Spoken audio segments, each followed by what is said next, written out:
Good morning, students. Hope all of you are fine. This lecture is also in continuation of chapter 10 of your book, and name of this chapter is Displacing Indigenous People. So till now we have discussed various topics about that how people settle down in North America, what were their mutual perception, how the native peoples they lose their land. With that, we also discussed that how the constitutional rights were allotted to them.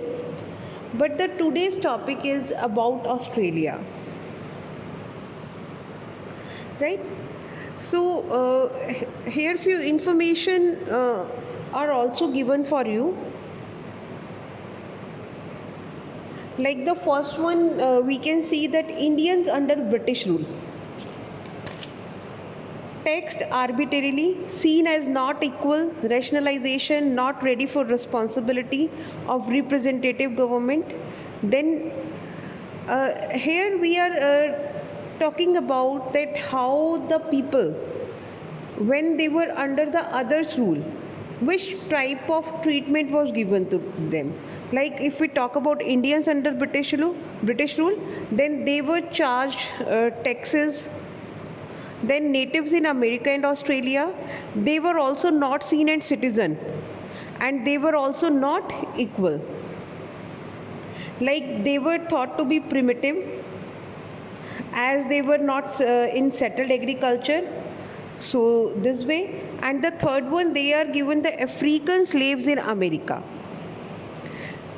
African slaves in America, they also denied the personal liberty, and they were also not equal. So this way we can come to know wherever the foreign settlers or other settlers were there, they were not treating the native people equally. So now the next topic is Australia. Like till now we have read about the North America. So now the further we will proceed to Australia topic. As in the Americas, human habitation in Australia has a long history. The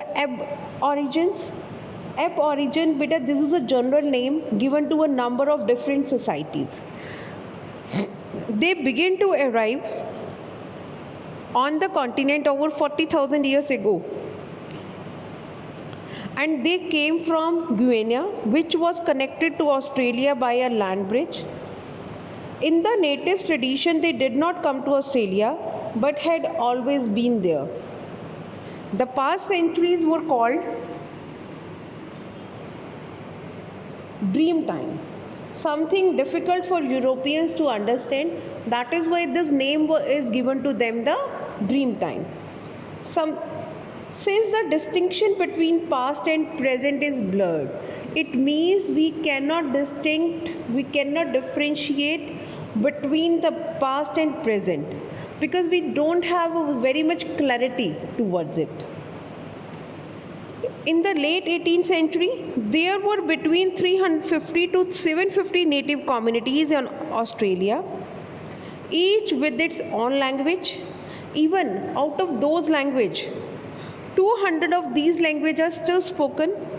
There is another large group of indigenous people living in the north called the Torres Strait Islanders. The term Aborigine is not used for these, as they are believed to have migrated from elsewhere and belong to a different race. Together, they make up 2.4% of Australia's population in 2005. It means till now they have a large number of population in Australia. As we know, Australia is sparsely populated, and even now most of the towns are along the coast, where the British first arrived in 1770. Because the central region is arid desert, that is why most of the towns, these are in the coastal area. With this is also mentioned in which year the other people arrived Australia, like in 1606, Dutch travelers, 1642 Tasman lands on the island, Then in 1770, James Cook reaches Botany Bay. Present name is New South Wales. In 1788, Sydney was founded. So these way all these European, they reached Australia in the various times.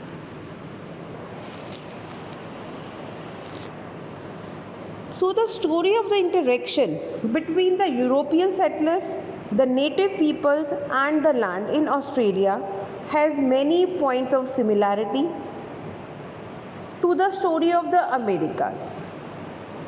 Though it began nearly 300 years later, initial reports from Captain Cook and his crew about encounters with natives are enthusiastic about their friendliness. There was a sharp reversal of feeling on the part of the British when Cook was killed by a native, not in Australia but in Hawaii. As often happened, a single incident of this nature was used by colonizers to justify subsequent acts of violence towards other people. As we know, these whosoever are the colonizer, if anything wrong happened in them, then they blame the whole community. The same thing happened here also when this British James Cook was killed by a native person, and now all the acts, all the violence were used towards these people. They did not foresee that in the 19th and 20th centuries, nearly 90% of them would die by exposure to germs, by the loss of their lands and resources, and in battles against the settlers. The experiment of settling Brazil with Portuguese convicts had been abandoned when their violent behavior provoked angry reprisals from the natives. It means wherever we see means in the 19th and 20th centuries, nearly 90% of the people died just by the exposure to the germs. The British had adopted the same practice in the American colonies until they became independent. Then they continued it in Australia. Most of the early settlers were convicts who had been deported from England, and when their jail term ended, were allowed to live as free people in Australia, on condition that they did not return to Britain. It means this Australia, it was used as a jail for the people. With no recourse but to make a life for themselves in this land, so different from their own, they felt no hesitation about ejecting natives from land they took over for cultivation. It means these people, they just took over the land from the natives for cultivation, but afterward they ejected them. The economic development of Australia under European settlement was not as varied as in America. Vast sheep farms and mining stations were established over a long period, with much labor followed by vineyards and wheat farming. These came to form the basis of the country's prosperity. When the states were united and it was decided that a new capital would be built for Australia in 1911, one name suggested for it was wool, wheat, gold.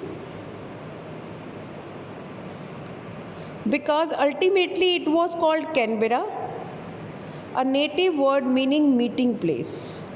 So some natives were employed in farms under conditions of work so harsh that it was little different from slavery. It means here also the condition of native people, it was not that good.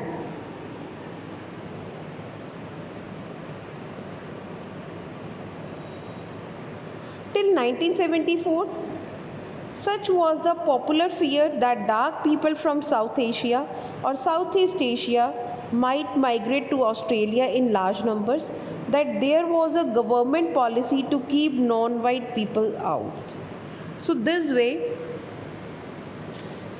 this was the changes in Australia during that time, that how the European people settled in Australia and how the native people, they were treated unequally, how their land was taken away from them. So beta, till this was the topic for today. Hope all of you have understood the topic. Thank you and have a nice day.